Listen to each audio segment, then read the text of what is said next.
agora Sub40, o programa de entrevistas de Ópera Mundi com Breno Altman. Começa agora mais uma edição do programa Sub40.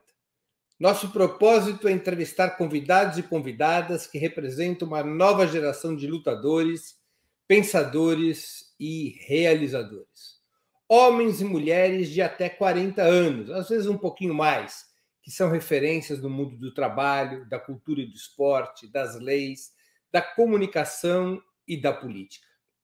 Nosso convidado de hoje é o dirigente sindical Aroaldo Oliveira da Silva, diretor executivo do Sindicato dos Metalúrgicos do ABC Paulista e presidente da Industrial Brasil, associação que unifica os debates e ações dos principais sindicatos operários em relação à política industrial. Além das perguntas que serão feitas por mim, nossos internautas também poderão apresentar questões. Na medida do possível, essas serão encaminhadas ao nosso convidado. Antes de começar a entrevista, gostaria de pedir que façam uma assinatura solidária de Ópera Mundi em nosso site, ou se tornem membros pagantes de nosso canal no YouTube. A imprensa independente e Ópera Mundi precisam de tua ajuda para se sustentar e se desenvolver. Também peço que curtam e compartilhem esse vídeo, além de ativarem o sininho do canal. São ações que ampliam nossa audiência e a receita publicitária. Boa noite, Aroaldo. Obrigado por atender nosso convite. É uma honra tê-lo em nosso programa. Boa noite, Breno. Boa noite a todos que estão nos assistindo. A honra é toda minha participar do seu programa. Então, eu fico muito feliz pelo convite. Então, vamos lá, Aroaldo. Vamos começar. Você é um legítimo sub-40? Quando e onde nasceu? Eu nasci dia 5 de agosto de 1978. Eu estou com 42 anos de idade. É um pouquinho assim, aquilo que no futebol chama de gato. Isso.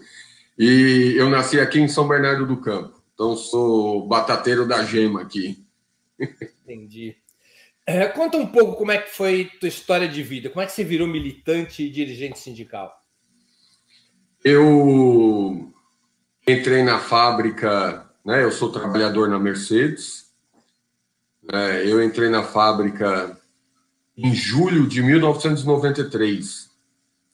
Eu entrei com 14 anos, porque dentro da Mercedes aqui em São Bernardo do Campo, tem uma escola de formação, uma escola do Senai, e na época que eu entrei, entrava com 14, 15 anos.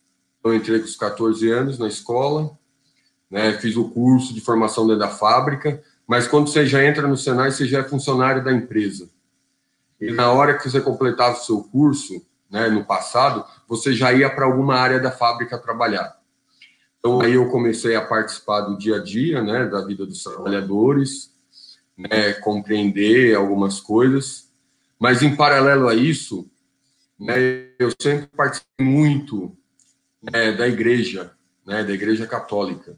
Então, desde que eu fiz o catecismo, desde meus 12, 13 anos de idade, eu participei muito das pastorais sociais da igreja e sempre tive muito contato com diversos temas, diversas conversas, discussões que tinham na igreja.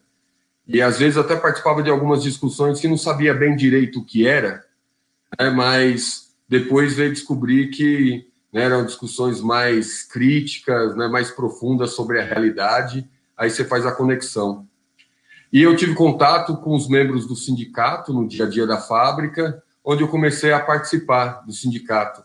Eu não estava nem efetivado na fábrica ainda.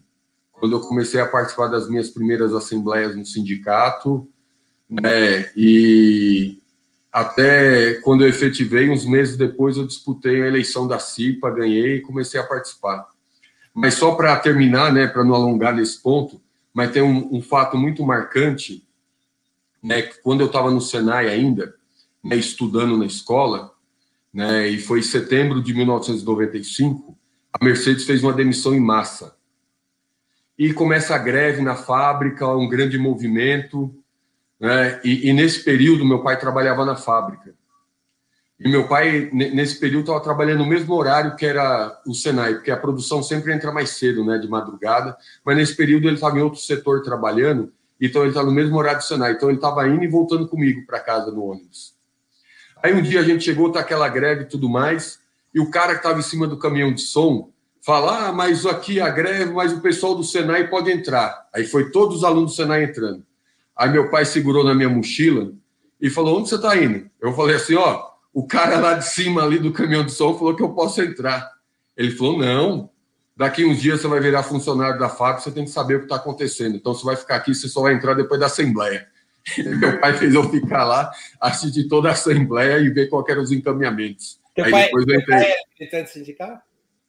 Não, ele nunca participou do sindicato, nunca foi nem militante, mas ele sempre teve consciência, né, da situação, sempre acompanhou, né, e sempre debateu muito as coisas com a gente. Você, em paralelo com o curso da fábrica, você fez ensino de segundo grau? Como é que foi tua vida educacional? Sim, eu fiz ensino médio. Na época eu fiz técnico e contabilidade, então eu me formei em contabilidade. Depois ingressei no nível superior. Eu fiz ciências sociais aqui na Fundação Santo André e, né, foi isso, contabilidade, depois fiz ciências sociais, né, em paralelo ao que eu estudava no Senai. Na base do Sindicato dos Metalúrgicos do ABC, é comum os trabalhadores terem ensino superior? A gente vive diversas realidades, né? Acho que teve um movimento muito grande no último período, né, se a gente for ver, porque muita gente teve acesso ao ensino superior e aqui na base não foi diferente. Então, muitos trabalhadores, né, durante um período, e principalmente nos períodos, né, presidente Lula, da presidenta Dilma, conseguiram acessar a faculdade. Na hora que a gente pega as curvas em nível superior, as estatísticas, você vê que tem uma curva, né? Mas a grande maioria, né, tem o ensino médio ainda, o ensino técnico, né? Então, a grande realidade ainda é o ensino médio e o ensino técnico, se a gente for pegar a base como um todo. E como eu falei, tem diversas realidades. Se você for para as montadoras, que tem um valor, um salário um pouco maior, aí a média de nível superior é um pouco maior também. Você trabalhava em que setor da Mercedes? Montagem de ônibus. Eu sou montador de ônibus. Haroaldo, o Sindicato dos Metalúrgicos do ABC foi historicamente modelo de organização para todo o sindicalismo, as comissões de fábrica e uma forte representatividade da base. Passados mais de 40 anos das primeiras grandes greves dirigidas por Lula, ainda é assim? O sindicato continua a ter esse tipo de organização? O sindicato continua. A gente migrou, né, do que foi as comissões de fábrica, né, durante as décadas de 80, 90. A gente fez uma mudança, porque num período, né, no final dos anos 70, 80, você tem uma comissão de fábrica, já era uma coisa avançada, né, porque você tinha organização no local de trabalho. Mas no final dos anos 90, né, começo dos anos 2000, o sindicato também fez uma discussão e precisava evoluir. Então, a gente criou um negócio chamado Comitê Sindical. Então, é a direção plena do sindicato no chão de fábrica. Então, as comissões de fábrica dependiam, né, do acordo com a empresa, por mais que tivesse movimento e tudo mais, greve, mas dependia do acordo. A gente mudou a estrutura do nosso sindicato e criou os comitês. Então, a gente estava restrito a algumas empresas que a gente tinha avançado com as comissões de fábrica e a gente conseguiu, né, chegar em quase 80% ou até mais, em alguns momentos, da categoria com os comitês sindicais. Porque aí você muda a estrutura do sindicato. Qual é a diferença entre o comitê sindical e a comissão de fábrica? A comissão de fábrica, na verdade, o dia a dia, se for olhar as tarefas, o que é a mesma coisa, mas a mudança significativa é que, como o comitê sindical, o CSE, o membro do CSE, ele é da direção plena do sindicato, ele é eleito pelos trabalhadores, né, sindicalizados, e ele, por ser da estrutura orgânica do sindicato, o sindicato consegue fazer uma eleição na fábrica onde provavelmente não ia ter um acordo, né, para existir uma comissão de fábrica, uma organização local de trabalho. Então, ele é orgânico, então ele é da estrutura do sindicato, então da estrutura do sindicato para dentro da fábrica. Entendi. Enquanto que a comissão de fábrica não necessariamente é assim. Sim, não necessariamente. Entendi. Ou seja, protege mais a representação da fábrica por conta da estabilidade sindical. É isso? Entendi direito? Sim, isso, porque ele está dentro da direção do sindicato e é algo, né, que cria, a partir da reivindicação dos trabalhadores, que não necessariamente, a primeiro momento, né, tem acordo com a empresa. Às vezes, você elege um representante, um diretor de sindicato na empresa, que às vezes a gente não tem nem interlocução com a empresa não negocia, não discute com o sindicato no dia a dia. Mas o fato de você criar um representante lá no dia a dia, por mais que a empresa não reconheça, você cria uma referência entre os trabalhadores para canalizar as demandas, para dialogar. Então, é o canal direto com o sindicato no dia a dia. Haroldo, recentemente nós tivemos a aprovação da reforma trabalhista, que fulminou com o imposto sindical. Os sindicatos metalúrgicos do ABC, que é um dos principais sindicatos da CUT, sempre teve como bandeira, uma das suas bandeiras, a luta contra o imposto sindical. Essa mudança, o fim do imposto sindical, afetou os sindicatos do ABC? Bom, afetou, né, mas não foi, né, igual outros sindicatos, até porque o sindicato, como você falou, né, sempre teve uma bandeira contra o imposto sindical. O sindicato tinha uma liminar da justiça que durou durante 10 anos para não descontar o imposto sindical. Porque, em determinado momento, a direção do sindicato tomou uma atitude de falar: não vou recolher mais imposto sindical, não queremos mais imposto sindical. Mas como era o imposto, e não ia só para o sindicato, né, ia para a federação, confederação, Ministério do Trabalho, essas coisas, o sindicato não podia abrir mão. Então, o sindicato entrou com ação, ganhou a liminar, ficou durante 10 anos sem descontar. Então, lógico, depois voltou a descontar, é um dinheiro a mais. Então, sente o fim. Mas o sindicato estava estruturado para viver sem isso, porque o que o sindicato sempre acreditou, que tem que viver através da contribuição, né, dos trabalhadores sócios e sócias, né, ou do resultado, né, das suas lutas, né, nos momentos de negociação, né, conseguir, né, discutir, ter um ganho para os trabalhadores entendendo assim, né, fazer uma contribuição para o sindicato. Como é que os sindicatos metalúrgicos do ABC atualmente se sustenta financeiramente? Através de grande parte da mensalidade sindical, dos sócios do sindicato. Quantos são os trabalhadores na base do sindicato? Hoje, há em quase 70 mil trabalhadores, um pouco menos. E quantos são os filiados?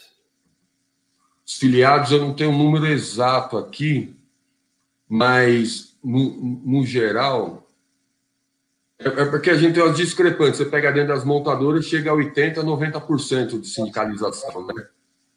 Então, tem montadora que passa dos 90%. Então, eu não tenho esse número exato aqui, vou ficar te devendo. Eu até falar um número, de repente, não é esse com exatidão. Mas, de toda maneira, nas grandes fábricas da base, a taxa de sindicalização é alta. É alto, altíssimo. Passa dos 80%. Entendi. Haroldo, por que nós não temos mais notícias há alguns anos de movimentos grevistas tão potentes no ABC como os dos anos 80 e 90? As empresas estão mais flexíveis nas negociações, o medo do desemprego desmobiliza, o sindicato tem optado por outras táticas, ou tudo isso junto e misturado? Mas tudo isso junto e misturado. Acho que, primeiro, né, a gente precisa, acho que, entender um pouco, né, dos grandes movimentos grevistas, né? Você pega, tinha algumas razões, os grandes movimentos do final da década de 70 e começo da década de 80. Primeiro, tinha uma grande, né, um clamor nacional, né, o momento da ditadura, né, o movimento da carestia, né, contra a carestia, dos preços, né, que o governo escondeu o número da inflação. Então, isso tinha um sentido, né, tinha um objetivo que era isso, então juntou muita gente. E de outro lado, tinha uma situação também no ABC que as empresas não conversavam. Então, você precisava fazer uma greve primeiro para você marcar uma negociação com a empresa. Então, imagina, você queria discutir lá a campanha salarial, queria discutir uma tabela salarial dentro de uma fábrica, ou até mesmo as condições de trabalho, ritmo de trabalho, contratação, as empresas não negociavam. Então, você tinha que fazer uma greve para abrir uma negociação. Hoje, né, por mais das dificuldades que tenham e da conjuntura, hoje uma coisa a gente conseguiu. Existe um processo de negociação, de conversa. E a gente desencadeia a luta que for necessária durante os processos de negociação. Né? A gente também tem um elemento que, no final da década de 70, 80, eram 300 mil metalúrgicos. Hoje, né, somando todo o ABC, é por volta de 100 mil metalúrgicos. Que não estão só na base, né, do nosso sindicato, estão em outros sindicatos. Então, tem uma diferença também no volume. Então, mas tem uma lógica, né, diferente da negociação, como tem uma diferença no volume de trabalhadores.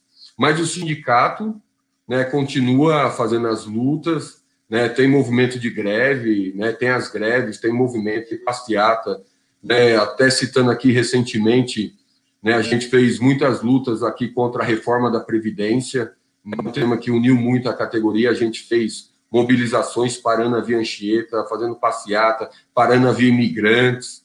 Então, teve alguns movimentos muito importantes recentemente também. Queria te fazer uma pergunta um pouco diferente da vida sindical. O presidente Lula, ele é oriundo do Sindicato dos Metalúrgicos do ABC, e no Sindicato dos Metalúrgicos do ABC sempre teve uma poderosíssima base do Partido dos Trabalhadores. Por que você acha que, durante o golpe sofrido pela ex-presidenta Dilma Rousseff, e mesmo durante a prisão do ex-presidente Lula, nós não tivemos, no conjunto da classe trabalhadora, uma mobilização efetivamente forte, capaz de enfrentar aqueles que buscavam derrubar o governo legítimo de Dilma Rousseff e prender o ex-presidente Lula? A gente teve algumas questões aí. A primeira, e eu acho que é a mais importante, foi o efeito da mídia. Como a grande mídia trabalhou isso. Porque imagina, na vida toda, a gente viu casos de corrupção no Brasil, os problemas, isso está incutido na cabeça de todo mundo. Agora imagina, o pessoal sempre escutou falar que esse é o grande mal do Brasil. A corrupção deixou do Brasil, ser um país de primeiro mundo. Aí o cara vai lá trabalhar todo dia, se lasca, acorda cedo, enfrenta a produção, soa, sai todo preto de pó, tudo lascado, enfrenta ônibus abarrotado, e chega em casa, vê o Jornal Nacional, com um canozinho da Petrobras lá, espirrando dólar, porque não é real, era notinha verde, dólar. E que é isso, que roubou isso, o cara falou, tô lascado, o salário aqui não dá direito para fechar as contas, e roubou. De tanto pregou, falou, insistiu, o cara falou, pô, eu aqui me lascando, de gente aí vivendo isso, roubou. Então, isso ficou muito marcado naquele período, no período da Lava Jato, que agora está começando a ser desmontada, e aparecer os reais fatos, e colaram muito, na presidenta Dilma, no presidente Lula. Aí vinha no momento que a crise estava chegando no Brasil, conseguiu estancar lá a crise americana, mas a crise europeia grudou no Brasil, a gente estava já com alguns problemas na economia, isso juntou na cabeça dos trabalhadores, acho que isso foi o principal efeito, o momento econômico que a gente estava vivendo, incutindo na cabeça da população de forma geral, do que estava acontecendo e sobre corrupção. Você é filiado ao PT? Sou filiado ao PT. Eu me lembro que no passado, nos anos 80 e 90, além das comissões de fábrica, o PT tinha núcleos fortíssimos organizados nas fábricas, que distribuíam o jornal do PT, que faziam reunião. Esses núcleos ainda existem nas fábricas? Não existem como existia antigamente, né? Ainda tem algumas pessoas que se reúnem em algumas fábricas. Vou até citar, né, na fábrica onde eu trabalho, na Mercedes, né? A gente lá sempre teve um núcleo, né? O pessoal sempre participou. Mas no último período, né, a gente criou, né, um comitê Lula Livre. Então começou a continuar a fazer o papel do núcleo. Inclusive fez diversas atividades durante esse período, né? Até mandar um salve aí ao pessoal do Comitê Lula Livre da Mercedes, né, que sempre teve uma atuação. Então, tem um pessoal, tem uma militância, né, tem alguns trabalhadores que, né, se reúnem, discutem, né, fazem proposições, articulam algumas ações. Então, ainda tem. Não como era antigamente, igual você falou. Por que você acha que houve essa queda da atividade partidária dentro das fábricas? Eu acho que a todo momento, né, toda avaliação que a gente for fazer, a gente não pode descolar do momento da sociedade, né? A sociedade vive, né, um momento contra a política, né, um momento apolítico. Pregaram muito, né? Quem é da política é ladrão, quem faz política tem interesse, né? O cara não está lá, né, na política. E isso eu vejo no dia a dia, né? Eu sou trabalhador na Mercedes. Eu sou dirigente sindical, estou como dirigente sindical, mas eu sou montador. Né? Minha profissão, minha função é montador. Eu vivo do salário de montador. Né? Mas o pessoal fala, mas você está ali discutindo isso, você está ali em Brasília, aquilo outro lá, você está aqui na... Mentira que você vive só com salário de montador. Você ganha alguma coisa a mais, você ganha algum dinheiro. Então, foi tão taxado que qualquer um que está no meio político, né, que está ali, vive de interesse, foi afastando a população de forma geral. Então a população fala, olha, eles estão vendo o interesse deles, então não está vendo o meu interesse. Então foi criando o distanciamento. E colocaram, né, os partidos progressistas, os partidos de esquerda, e principalmente o PT, dentro desse mesmo balaio. Então, não dialogo, já que nenhum presta, todo é corrupto, eu não dialogo com ninguém, não quero saber disso. Entendi. Tem aqui uma pergunta de alguns internautas, vou te ler a primeira delas, do Maurício Pereira. Arualdo, por que nunca teve movimentação a favor dos jovens iniciarem a escola Senai aos 14 anos? Assim como você e eu também, eu também iniciei aos 14 anos. Então, a gente... acho que é uma boa pergunta, né? Agradecer o Maurício aí. É um tema importante, porque diz respeito, né, não só ao Senai, mas a ter o acesso, né, ao ensino profissional, profissionalizante.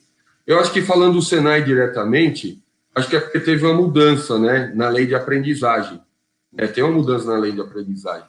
E, na verdade, ainda dá brecha para os 14 anos. Mas, costumeiramente, todo mundo começa a empregar a partir dos 16. Né? Algumas escolas até variaram um pouco, mudaram, como a própria escola, né, lá da fábrica, né, que é um pouquinho até mais perto dos 18. Mas é um grande debate esse na sociedade, né, que tem a ver e está colado, não é questão do ensino profissional, mas está colado de que momentos você tem que começar a trabalhar, a entrada para o mercado de trabalho. Né, você retardar um pouco a entrada no mercado de trabalho para você conseguir estudar melhor. Eu lembro que, né, participar da juventude de metalúrgica, não faz muito tempo assim, né? Mas a gente debatia muito isso, né? O que era importante, né? Acessar o mercado de trabalho mais cedo, né? Concluir uma formação, estudar mais. O grande problema, e eu entendo o anseio de todo mundo, de tentar acessar o Senai, a fábrica aos 14 anos, é porque a gente não tem um ensino de qualidade, né? A gente não tem condições, às vezes, dentro de casa, as famílias. Então, é um método, né, da própria pessoa, ao mesmo tempo estar se formando, acessando, né, às vezes, uma remuneração para conseguir, né, uma melhor colocação no mercado de trabalho. Mas que, na verdade, a gente tinha que estar lutando, né, para as pessoas poderem acessar o mercado de trabalho o mais tarde possível, conseguindo ter uma melhor educação possível. as famílias precisavam ter renda para poder sobreviver e não contar com o trabalho do jovem, da criança, né, como complemento da renda familiar. Então, na verdade, o jovem tinha que ter espaço para poder estudar o máximo possível e, na hora que ele se formasse plenamente, acessar o mercado de trabalho. Então, acho que tem um problema aí. De novo, eu entendo o anseio, né, de repente fazer uma luta, o quanto cedo entrar, acessar o mercado de trabalho, ou ter uma condição, uma remuneração, mas não é ideal. A gente tem que lutar por melhores remunerações para os pais manterem os jovens estudando, né? Tem uma outra pergunta da Paula Simone. Por que Dilma não foi defendida? É um pouco o que eu já tinha perguntado, mas por que Dilma não foi defendida como poderia e deveria? Carrego dúvidas tamanhas sobre o golpe de 16. Eu acho que o golpe de 16... Eu não sou nem um analista político, né? Pelo amor de Deus, aqui eu sou, como eu falei, eu sou montador. Se eu olhar na minha carteira profissional, lá está montador. Então, não sou nenhum cientista político, mas eu acho que começar a planejar o golpe não foi em 2016. Eu acho que a gente tem que pensar, né, que começar a trabalhar contra o PT, o Lula, os partidos progressistas, ou essa onda que vinha, né, mais progressista no país, lá em 2005... A gente tem que lembrar o que foi 2013, né, aquelas movimentações, 2013, o que foi os movimentos durante a Copa do Mundo. Acho que a fermentação e a modelagem do que seria o golpe, na verdade, o golpe de 2016 foi o momento que eles viram que eles iam conseguir dar o golpe parlamentar e não ia ter reação jurídica nenhuma. Mas eles já estavam formatando antes, né? Como a gente já viu em outros momentos da história do Brasil, né? Tentaram dar o golpe, não em 64, foi antes lá, né? Getúlio, né, salvou a gente do golpe lá. Mas, assim, acho que já vinha a formatação antes. E não ter sido defendida como deveria, eu acho que é esses elementos, né? Começaram a falar tanto, né, sobre corrupção, a economia é mal, colaram esses dois debates na vida, né, do dia a dia do brasileiro, mostrando ali na televisão, todo dia Jornal Nacional, os outros jornais também na televisão. Não explicaram que uma crise que tinha que ter chegado em 2009 no Brasil, que quebrou o mundo, foi se arrastando, foi segurando até onde deu, né? Mas colaram tudo isso, né, na Dilma, e foi a Dilma, explodiu no colo da Dilma. Né? A gente já tinha vivenciado isso durante a eleição, né, na reeleição dela. Então, acho que tem que, olhar um pouco mais e, de novo, não sou analista político, nós vamos cada dia mais compreender o que aconteceu em 2016 e 2013. Você acha que, de alguma maneira, a representação sindical e partidária da classe trabalhadora no Brasil estava menos preparada para enfrentar uma situação desse tipo do que em outros países, como na Venezuela ou na Bolívia? Eu acho, né, que os momentos históricos são outros, né, e a conjuntura é diferente. Né? Eu acho que as relações são outras, né? O modelo venezuelano, o modelo boliviano, né, do jeito que foi formatado e das necessidades, dos problemas, foi formatado de um modelo diferente. Eu acho que, né, eu não diria que estava mais ou menos preparado. Eu acho que o modelo é diferente, a forma de se organizar é diferente, a complexidade da sociedade, de forma geral, é diferente entre os países. Né? E eu acho também, e aí, né, para, né, ter uma pitada para falar sobre o que os dirigentes pensavam, eu acho que ninguém imaginava, depois, né, do restabelecimento da democracia no Brasil, que ia ter um golpe novamente. Né? Ou ninguém imaginava que alguém ia transgredir, né, as regras constitucionais para dar um golpe. Ninguém imaginava que podia ter um golpe militar, igual a gente é ameaçado a todo momento pelo atual governo, né, e ninguém imaginava naquele momento que ia ter um golpe desse tipo. Então, acho que isso também foi um elemento surpresa para os dirigentes, porque muita gente apostava que durante esse processo não ia dar em nada, né? Que esse negócio de pedalada fiscal, né, era só pressão política, balela. Houve uma certa ilusão entre os dirigentes. Haroldo, deixa eu mudar um pouquinho de assunto. A desindustrialização no Brasil acelerou-se muito nos últimos anos. A indústria de transformação, que chegou a bater nos anos 80 em 33% do PIB, agora está abaixo de 11%. Esse processo é irreversível? A gente tem discutido muito sobre isso. A gente tem lido, acompanhado alguns debates, alguns economistas falando. Muita gente fala que quando um setor da economia cai dos 10%, muito economista fala em 7%, já não representa nada no PIB, é um processo irreversível. Então, a gente está chegando nisso, né? Porque, como você falou, já foi 33%, caindo desde a década de 80%, né? Mais recentemente, do governo Lula, primeiro governo Dilma, a gente conseguiu uma estabilidade, né, nessa participação, 17%, 18%, e voltou a cair novamente, chegando agora 11%, menos de 11%, e caindo mais, né? Esses movimentos, tudo dessas empresas indo embora, daqui uns dias nós vamos falar em 10%, até menos. Eu acredito que não é irreversível. Na verdade, a gente tem a falta de uma política industrial no Brasil, né? O governo Lula e Dilma estavam tentando construir, vinham construindo algumas medidas para a política industrial, né, que foram desmontadas desde o governo Temer. Então, eu acho que não é irreversível. E a falta do crescimento econômico também, né, nessa economia baseada na especulação financeira, e isso afugenta também as empresas, né? Então, eu acho que tem uma conjunção de coisas, mas eu acredito que a gente pode inverter, né, se a gente, de fato, fazer esse debate no Brasil. Né, porque, nesse momento, né, nenhum governo, nem o governo federal, né, apontando o governo federal, mas diversos governos estaduais, e pontuando aqui o governo do Estado de São Paulo, não faz esse debate. Agora, Haroldo, quando você fala em política industrial, você se refere, por exemplo, à histórica política de subsídios à indústria automobilística? É por este caminho que o governo federal eventualmente deveria seguir? Eu vou falar, subsídio, em determinado momento, faz parte. Em determinado momento, faz parte.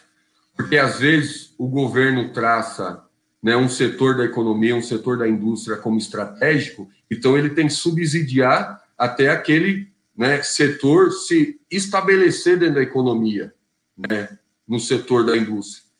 A gente tem os exemplos, né, nos países mais industrializados foram assim. Mas não é só o subsídio. Desde do momento da articulação do setor dentro, né, do país, né, o incentivo à pesquisa, desenvolvimento e inovação, né, a criação dos mercados, né, você criar uma política que fazia, né, sentido e até esse dia está de pé, uma política de conteúdo local. Né, não vou nem citar do setor automotivo, da Petrobras. Né. O que era a política de conteúdo local da Petrobras? Em vez de você fazer, né, plataforma lá em Singapura, né, você faz no Brasil. Aí alguém fala assim, mas fazer lá em Singapura é mais barato. Não, mas você fazer a plataforma aqui no Brasil, você, né, cria uma indústria naval, você cria trabalhador, né, formal dentro do Brasil, você cria qualificação profissional, você gera mais riqueza no Brasil, você tem mais arrecadação para o Estado. Então, é o pesar, né? O que vale mais e o que vale menos. A gente vê que, de certa forma, os países mais industrializados do mundo protegem as suas indústrias de certa forma. Não subsidia direto, não subsidia, mas dá incentivo na formação, né? Suporta, né? Dá o suporte para as empresas no salto tecnológico necessário, né? Na formação necessária para os seus trabalhadores, né? Então, tem outros meios de fazer política industrial. Mas para alguns setores da economia, até se eles estabelecerem, é necessário, sim, né, alguns subsídios. Isso faz parte da política industrial, mas o fim não é só isso. Nós temos assistido os sinais de uma fuga das indústrias automobilísticas do Brasil.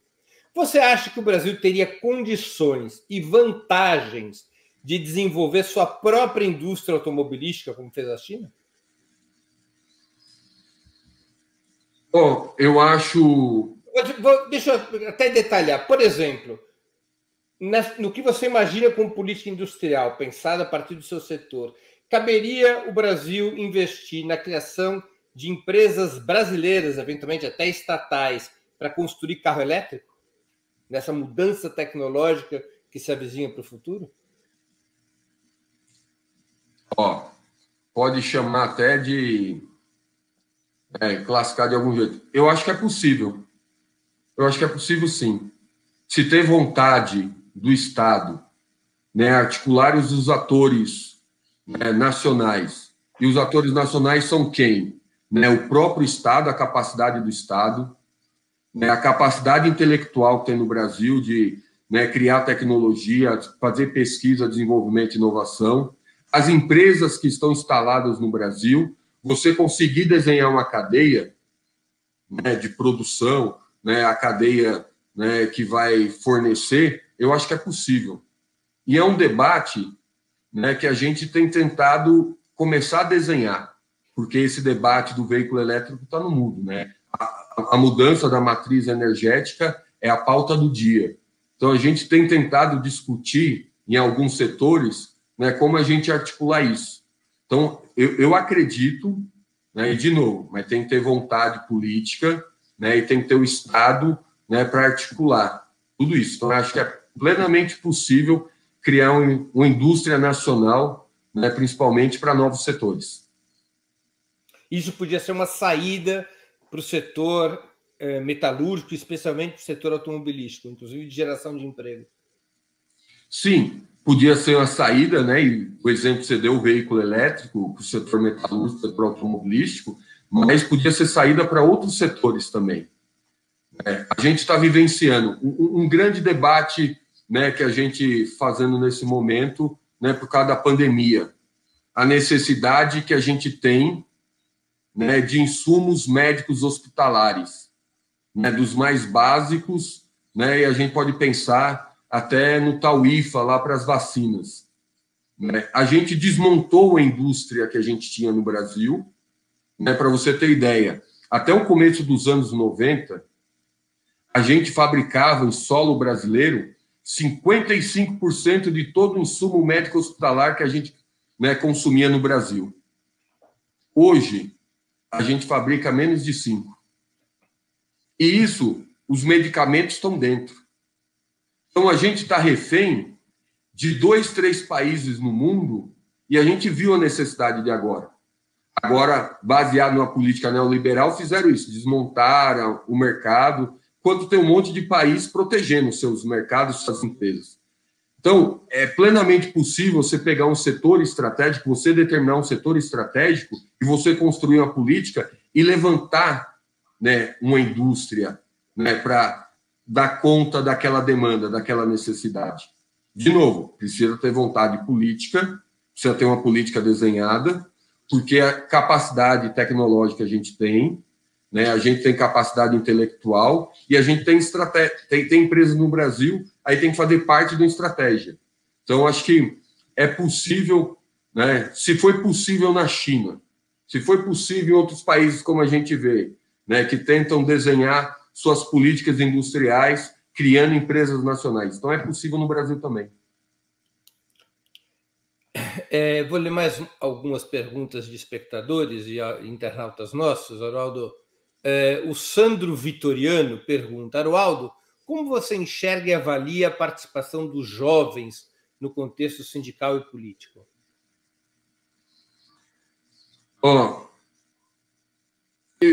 Eu acho que...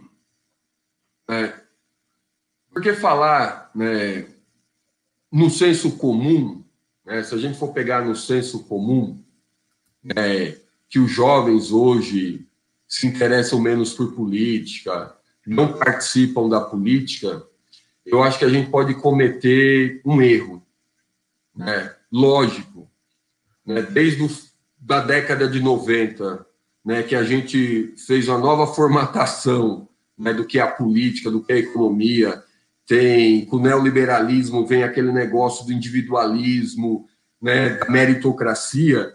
Isso fez com que as pessoas, e principalmente os jovens, participassem menos, né, da vida sindical, da vida política, almejasse mais, né, terem carreiras profissionais, tudo mais.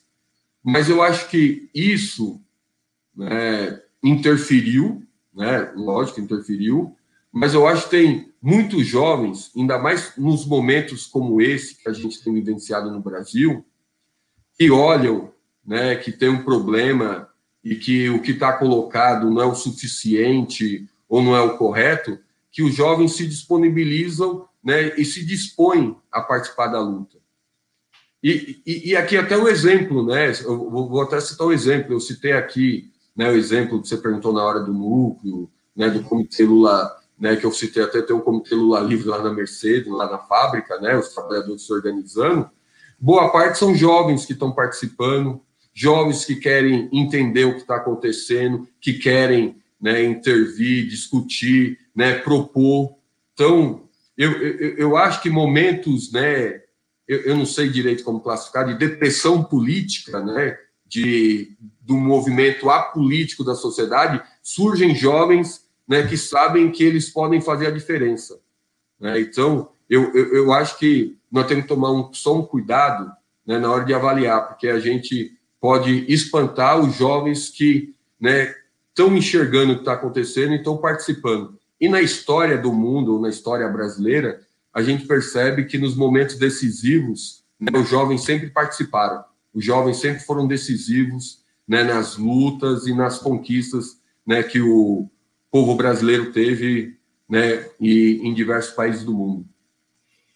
Haroldo, o que representa a chamada quarta revolução tecnológica, baseada na robotização, para o setor mais avançado do operariado brasileiro, que são os metalúrgicos do ABC? Como é que o sindicato enfrenta esse fenômeno, que corta empregos aceleradamente e pode até mesmo levar ao fechamento de plantas industriais? Eu vou até acoplar uma pergunta de um internauta que foi mais ou menos com esse mesmo conteúdo. É a pergunta do Carlos Guilherme Hazer. Qual a visão estratégica para o movimento sindical no novo mundo do trabalho?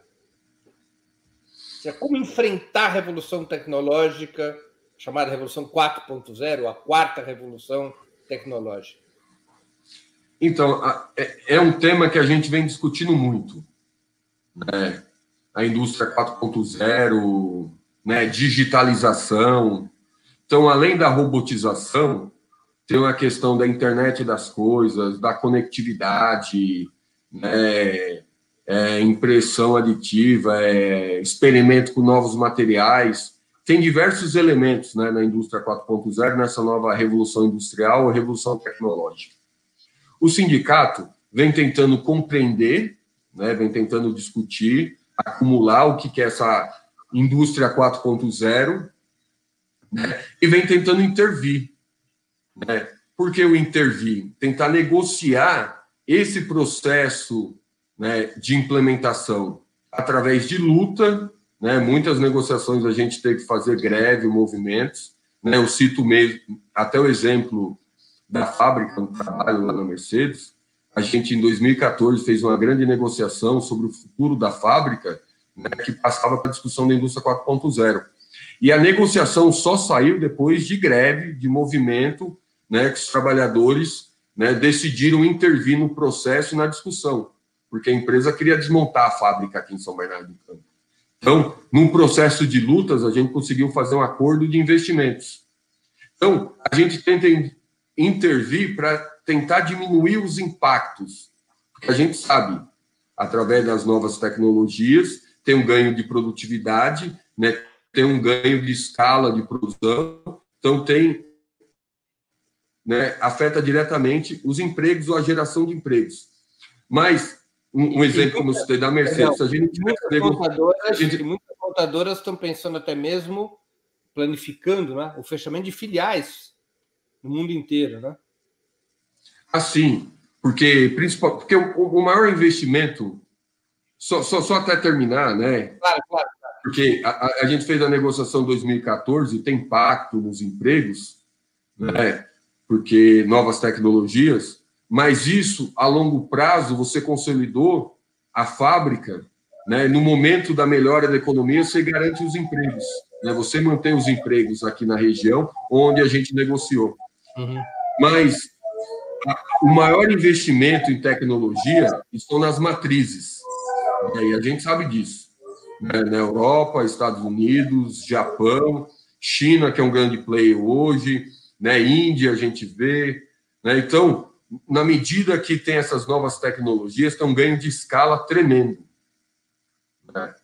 Então, esses países discutindo o salto tecnológico, essas novas tecnologias, eles ganham escala e eles não precisam mais da periferia. O movimento que aconteceu, né, depois do pós-guerra, que principalmente a Europa precisava ganhar escala de produção, né, então precisava dos países periféricos para produzir, hoje com a indústria 4.0 não precisa mais, né, que eles conseguem ter escala nos países, né, das fábricas, nas suas matrizes.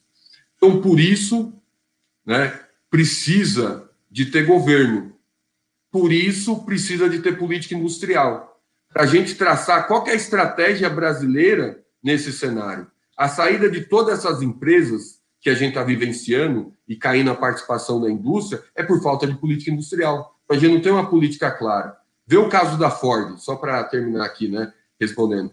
A Ford vai embora do Brasil, porque ela vai ganhar escala, ela está mudando o produto, está mudando a lógica de produção, porque ela não precisa mais do Brasil, mas vai embora, né, vira as costas para o Brasil, mas fala assim, estou parando de produzir, mas eu quero que você consuma carros da Ford. E fica por isso mesmo. Vai fazer isso na China. Vai uma empresa alemã, vai a Mercedes, né, a própria Ford, né, fala na China, eu estou produzindo mais lá dos Estados Unidos, na Alemanha, eu não preciso daqui, eu vou fornecer carro de lá para cá. Vê o que os chineses vão falar para eles. Mas aqui, como a gente não tem política governamental, não tem uma política de Estado, faz isso.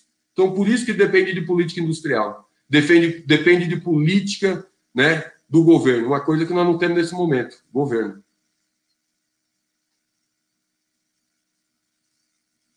Está sem som, Breno. Tem mais uma pergunta de um internauta nosso, do Maicon Michel. Aroaldo, qual o papel da complementariedade produtiva regional latino-americana na superação desse quadro de desindustrialização sistêmica? Seria uma alternativa? Eu acho que, aí, né, concordando com o Maicon, a única solução para o Brasil, em termos de desenvolvimento econômico, política industrial, é você apostar, né, nos parceiros regionais. Ou a gente discute seriamente no Brasil que a gente precisa do Mercosul, que a gente precisa do bloco latino-americano para criar, né, as cadeias de globais de valor aqui, de produção aqui, né, e a partir disso a gente desenvolver a região, porque do mapa, né, das principais potências do mundo nós estamos fora. Né? Nós estamos fora do mapa da Europa, não precisa nem falar dos Estados Unidos, né? Eles ajudaram a dar o golpe e desmontar tudo que a gente tem. Nós estamos fora do mapa da China, né, de todos os outros países. Então, a alternativa nossa é, de fato, pensar numa política regional. Então, é a América Latina, o Brasil sozinho não tem capacidade de fazer algumas coisas, então tem que ter, sim, uma complementaridade latino-americana. E assim desenvolver, porque você cria a indústria, você pensa nessa cadeia de produção, o Brasil, junto com outros países latino-americanos, conseguem se desenvolver. Acho que essa é a melhor alternativa para o Brasil. Então, alguns movimentos que a gente via que estava existindo, né, com a Unasul, Mercosul, essa conversa Sul-Sul, né, que foi desmontada no passado recente, era a nossa alternativa para o desenvolvimento industrial, tecnológico e econômico. Haroldo, como é que a pandemia afetou os metalúrgicos do ABC e a atividade sindical? A pandemia afetou, né, de forma diferente as empresas, acho que como afetou no Brasil todo, porque tem empresa que a gente conseguiu discutir, negociar, manter uns empregos, cria as alternativas, né, para o momento de parada, baixa de produção, aumento da contaminação. Então, você cria as alternativas para aquele momento. Mas tem empresa que não consegue. Tem empresa que não consegue se sustentar, principalmente as micro e pequenas, né? A empresa não tem capital suficiente para manter os empregados em casa, não tem, né, precisa daquela produção, então, da mão para a boca, então o cara produzia, vendia para montador ou vendia para outro sistemista, né, e daquele dinheiro fazia o pagamento dos salários. Então, com as empresas pequenas e médias, né, micro, pequenas e parte das médias, a gente sofreu muito e vem sofrendo ainda. Por mais, né, que, né, mostrem algumas coisas, mas a gente vê aqui o movimento e todo dia tem uma empresa anunciando demissão, fechamento, né? Então, a gente vem sofrendo muito com isso, né? E nesse momento, né, tem isso que você falou, né, que foi da pergunta anterior, da reorganização das cadeias no mundo, empresa fechando no Brasil, indo embora, porque não acredita mais, né, no Brasil. Como tem ainda no Brasil, tem uma política, né, de guerra fiscal meio, né, escondida ali, porque tem muita empresa que está saindo do estado de São Paulo, às vezes aqui da região, para ir para outros lugares, porque ainda tem essa guerra fiscal, tem incentivo numa região, né, daí lá o estado promete tal coisa, né, a cidade promete, e vai embora aqui do estado de São Paulo, que, como eu falei, na hora que a gente fala da política industrial, a gente tem que carimbar tanto o governo federal como o governo estadual também. A gente tem que deixar sempre bem claro isso. A atividade sindical nesse período de pandemia passou a ser fundamentalmente digital? Boa parte. Acho que a gente aprendeu a fazer uma atividade sindical digital, né? Por quê? Porque no impedimento de fazer assembleias nas portas de fábrica para evitar as contaminações, a gente começou a fazer assembleia virtual. Votação dos acordos nesse período, grande parte foi de forma virtual, né? A nossa eleição, que foi julho do ano passado, né, o segundo turno da eleição foi virtual, né? Então, a gente começou a aprender, né, e a manejar aí, né, esses instrumentos, né, desse mundo virtual. Mas eu acho, e aqui já ponderando, que a gente não pode ficar só no mundo virtual. A melhor coisa que tem, é lógico, a gente tem que tomar todos os cuidados, pelo amor de Deus, por causa da pandemia, manter distanciamento, usar máscara, né, álcool em gel, lavar as mãos, tudo mais, cumprir todos os protocolos, mas a principal coisa, e acho que a gente nunca pode perder, é esse contato humano, né, olho no olho, né, discutir com a pessoa ali diretamente, né, porque nesse mundo virtual cabe um monte de coisa também, e às vezes muita coisa fora da realidade. Então, nada melhor do que o contato humano para você sentir de fato a pessoa, ver a expressão no rosto, né, dialogar junto. Acho que isso aí a gente nunca pode perder. Complementando com o mundo virtual, que nós aprendemos e estamos aprendendo ainda, né, a viver nele. Como hoje, né, essa entrevista aqui, né, só é possível, né, por causa desse mundo virtual. Haroldo, a anulação das sentenças contra Lula e a devolução de seus direitos eleitorais repercutiram nas fábricas entre os trabalhadores? Repercutiu e vem repercutindo, né? Os trabalhadores, muita gente, aí remete à discussão, né? Dilma, né, do golpe e tudo mais, aí, né, com a condenação do presidente Lula, né, muita gente, né, não que virou apolítico, mas muita gente tirou o pé da discussão, né, acreditava, falava, pô, então já que todo mundo é igual, eu vou ficar quieto. E quem era do contra, gritava mais. Né, quem era do contra, né, e a gente viu, né, no último período, né, essa onda conservadora, né, reacionária que criou no Brasil, então gritava mais, né, falava mais, né, fazia um embate, porque falava, tá vendo? tô ganhando aqui, né? Era o Fla-Flu aí, né? Então, tô ganhando nesse Fla-Flu.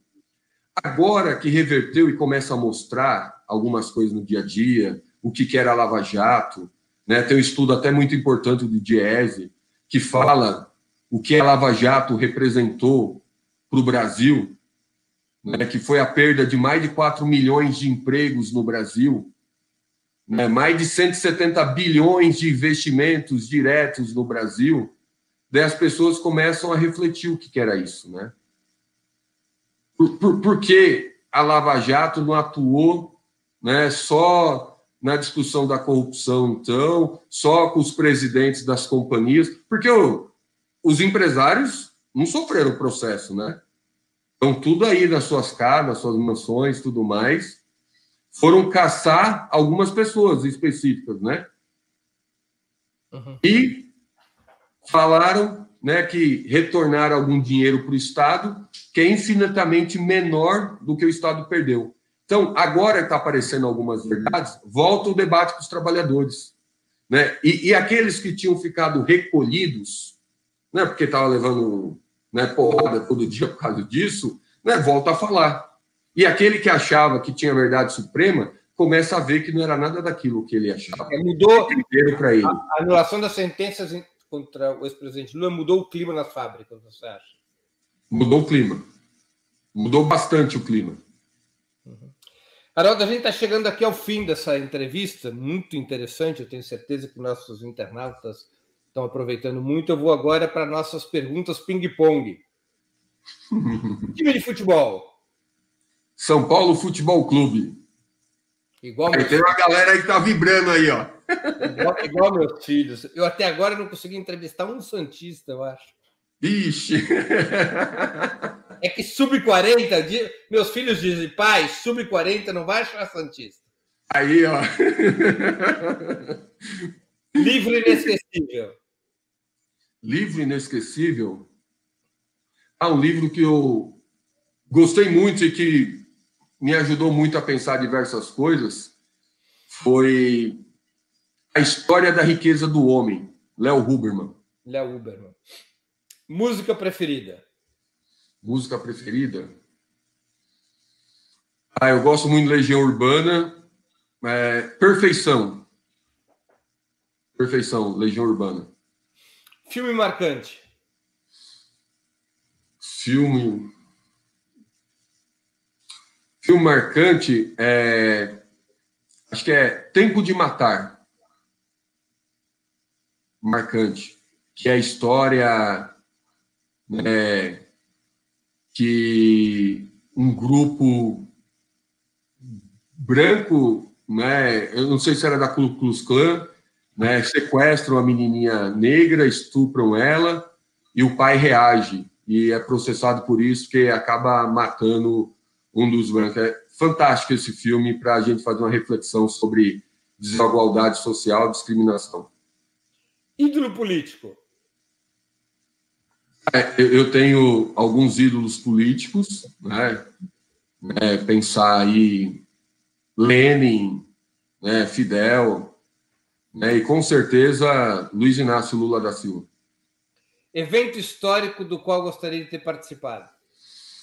Evento?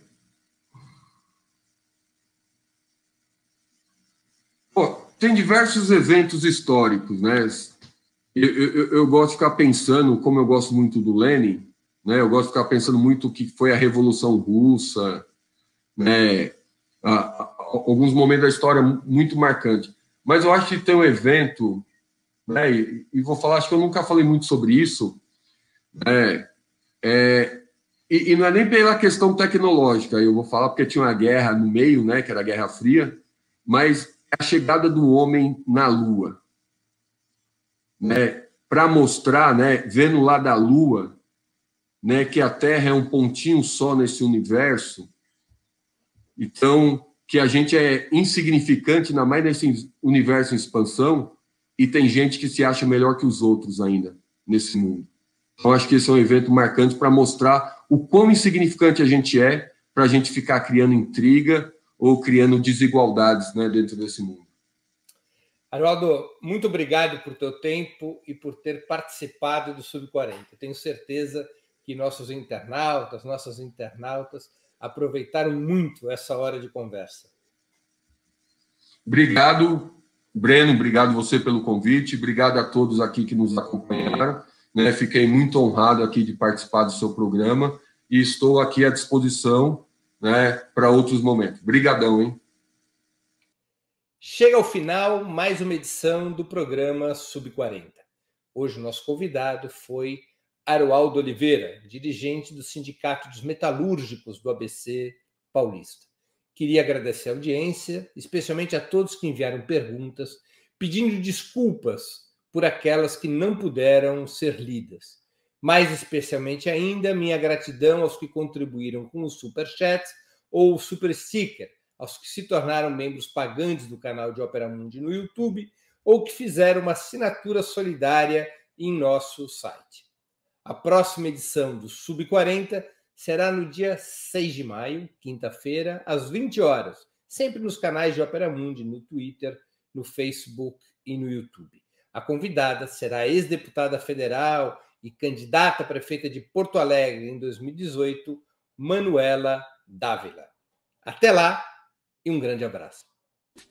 Para assistir novamente esse programa, se inscreva no canal do Opera Mundi no YouTube. Curta e compartilhe nossos vídeos. Deixe seus comentários. O jornalismo de Opera Mundi é mantido com o seu apoio. Faça uma assinatura solidária em www.operamundi.com.br. Com um pequeno valor mensal, você nos ajuda no desenvolvimento de um jornalismo independente e de qualidade. Obrigado pela audiência e até